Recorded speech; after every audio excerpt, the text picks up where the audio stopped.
Hello! Today we are going to show you how to make a classically delicious potato soup. The first thing to do is make sure to wash your hands thoroughly. Next, take 3 red potatoes and slice them in half with a knife and chop into half moon shapes. Set your potatoes aside and chop 1 white onion into small pieces.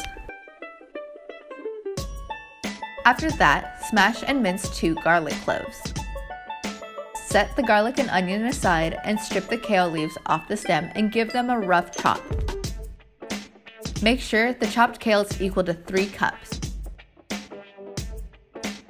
In a large cooking pot, add 1 tablespoon of olive oil.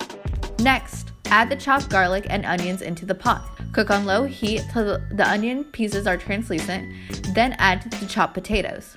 After that, add 4 cups of chicken or vegetable stock to the pot. Then bring mixture to a boil.